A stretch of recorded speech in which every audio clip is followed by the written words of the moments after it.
Allari Naresh 12A railway colony ఈ cinema అందరినీ కూడా మెప్పించగలిగిందా లేదా? సినిమా ఏ విధంగా ఉంది? ఆయన యాక్టింగ్ వరకు ఓకే, బట్ సినిమా స్టోరీ అంతా కూడా ఎట్లా ఉంది అని చెప్పేసి చాలామంది మాట్లాడుకుంటున్నారు. బట్ చూసిన వాళ్ళకి ఏ విధంగా అనిపించింది అంటే మీరేం చెప్తారు? బట్ మీరు సినిమా చూస్తే అంటే ఈ సినిమా గురించి ఏం చెప్తారు? సో ఖచ్చితంగా అల్లరి నరేష్ గారి గురించి బేసిక్గా మాట్లాడుకుంటే ఒకప్పుడు ఆయన సినిమాలు అంటే అసలు మార్నింగ్ షోకి టికెట్లు కూడా దొరికేవి కాదనమాట. అంత రేంజ్లో ఓపెనింగ్స్ వచ్చాయి.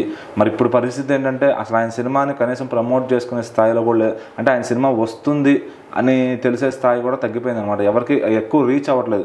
సినిమా రిలీజ్ అయింది, సో సినిమా ప్రేమికులు చూస్తున్నారు అంతే. కామన్ ఆడియన్స్కి అసలు అల్లరి నరేష్ గారి సినిమా రీచ్ అవ్వట్లేదు. ఒకవేళ సినిమా బాగున్నా కూడా జనాల దాకా వెళ్ళని పరిస్థితి. తర్వాత ఒకవేళ బాగుంది అనుకుంటే ఓటీటీలో చూసి సరిపెట్టుకుంటున్నారు. సో మరి 12A రైల్వే కాలనీ అనే ఒక మంచి సినిమాతో ఆయన అయితే వచ్చారనమాట. సో ఈ సినిమా చూస్తే ఫస్ట్ హాఫ్ అంతా అలా వెళ్ళిపోతుంది, ఫ్లాట్గా ఒక కథకి చెప్పాలనుకున్న వాళ్ళు చెప్తా వెళ్ళిపోతారు. సెకండ్ హాఫ్కి వచ్చేసరికి కొంచెం రేజీ అవుతుంది అనమాట. ఆ సెకండ్ హాఫ్లో ట్విస్ట్లు ఉంటాయి.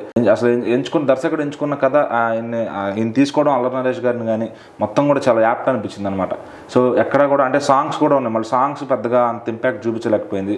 ఎక్కడ కూడా అంటే వినాలి అనే వినసొంపుగా అసలు ఈ కథలో సాంగ్స్ అవసరం చెప్పాలంటే, ఎందుకంటే అక్కడికే 2 గంటల సినిమాలోనే సాంగ్స్ పెట్టి బోర్ కొట్టించారని నేనైతే చెప్తాను.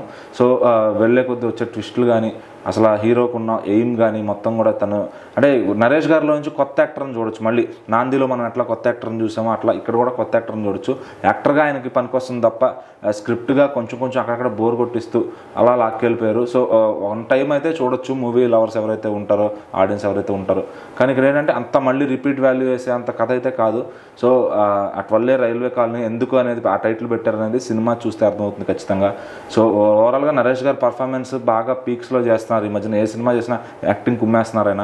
మన మధ్య బచ్చల మల్లిలో కానీ అంత ముందు నాందిలో కానీ ఎక్కడ చూసినా కూడా.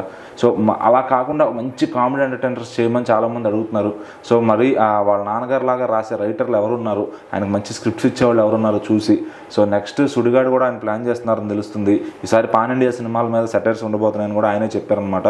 సో మరి 12A రైల్వే కాలనీ తర్వాత ఆయనకి ఎలాంటి ఒక కామెడీ జోనర్తో చేస్తే మళ్ళీ ఓపెనింగ్స్ వచ్చే అవకాశం అయితే ఉంటుంది. సో యాజ్ ఆఫ్ నౌ ఇది పెద్దగా అయితే ఆడియన్స్కి రీచ్ అవ్వలేదు. సినిమా అయితే వన్ టైం వాచబుల్ ఖచ్చితంగా.